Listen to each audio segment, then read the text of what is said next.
In today's video, we'll talk about REST versus GraphQL and we will try to find out which is the better API. Myself Mohammad Zubair and this channel is all about showing you how to become a highly paid IT pro really fast. So without any further ado, let's get started. When we work with web APIs in web development, we have to choose between REST and GraphQL. Or even if you are going to build one of your own, you will have to decide which type of API you will build. One thing is essential to be discussed here.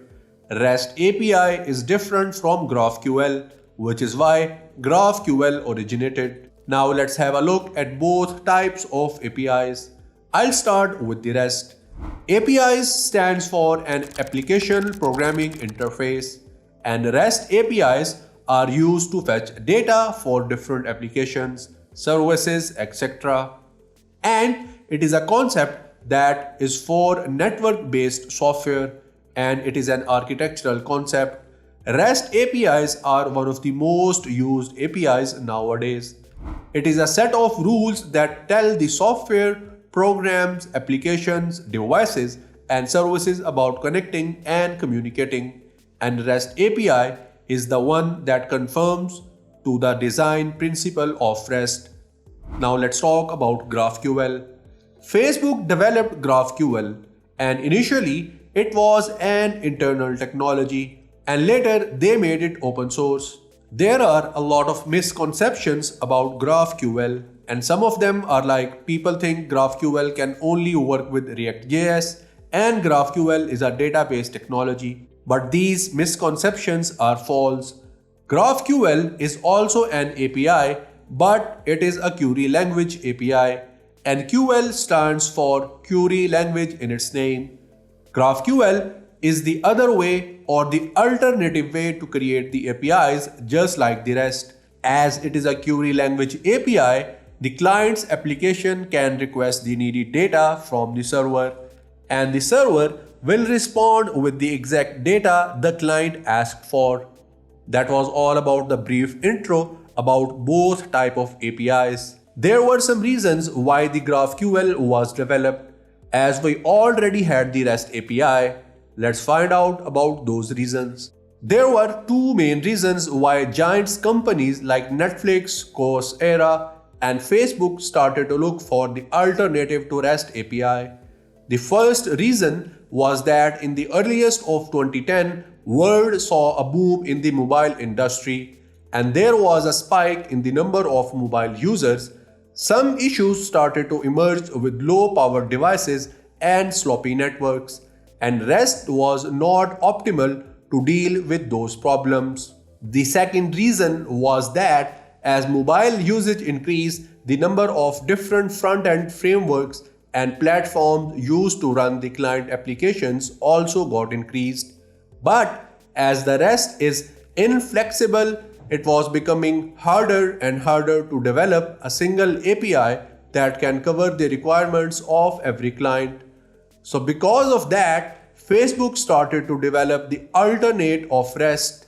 Netflix and Coursera also started, but when Facebook open sourced the GraphQL, Coursera dropped their project and adopted the new technology. But Netflix went on to continue what they were doing and later they open sourced their product named as Falcor. Now let's dive deep to find out the differences between the two. Architecture. Well, architecture of GraphQL is client-driven, but REST has server-driven architecture. In terms of operations, GraphQL uses the query, mutation, subscription, but REST have create, read, update, and delete operations. In terms of organization, GraphQL have schema and type system, but REST uses the endpoints. If we talk about the stability, GraphQL is less error prone and have automatic error checking and validation. On the other hand, REST is better for complex queries. In terms of community, GraphQL has a growing community, But as REST APIs are older, they already have a very large community. In terms of performance, GraphQL is faster, and if REST have multiple network calls, it takes more time. In terms of data fetching, no over and under fetching of data takes place when we work with GraphQL. But with REST APIs, more or under fetching of data always happens. Now let's talk about some of the common things in both type of APIs. In GraphQL, we exchange the JSON data in it. In REST API, we also use the JSON. GraphQL is any server-side language just like the REST API, and any front-end framework can work with GraphQL, and same goes for REST. GraphQL is stateless, REST is also stateless. Now, I'll talk about some of the pros and cons of each type, and I will start with GraphQL.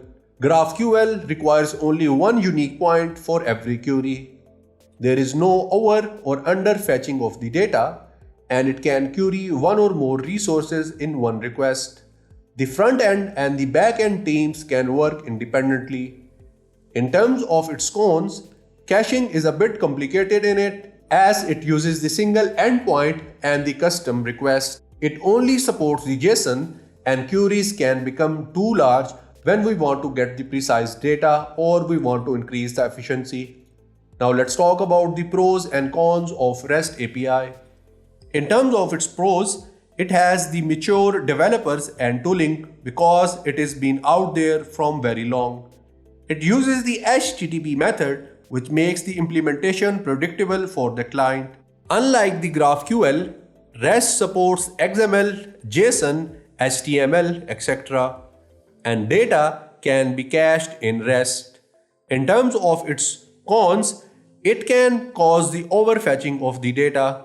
We need multiple rounds to make sure that we have all the data that we needed from some system, and it returns only one resource representation from a unique source, and that is why we need multiple rounds. So till now, we have seen the pros and cons of each type of API, and now the question is when to use GraphQL and when to use the REST. We should use GraphQL when we need the nested data to be fetched. For example, we need the names of the people who posted comments on a blog and their details. We have limited bandwidth usage like mobile devices and smartwatches, etc. And for these type of devices, GraphQL works perfectly. And when we need to handle the different microservices, GraphQL is the best one. When apps receive the data from multiple sources and APIs, GraphQL handles that situation pretty well as well. Now, we should use the REST APIs when we do not want to complicate the simple application, and we should use it when we want to determine what to expose and present to the client. To conclude the topic, I would say that none is better than the other because both have pros and cons and are suitable for specific needs. So which one to choose between two? It all depends on the type of project and work we want to do and type of the data we want to fetch. And that brings us to the end of today's video. So please leave a like, subscribe and press the bell icon. We'll see you in the next video. Till then, take care.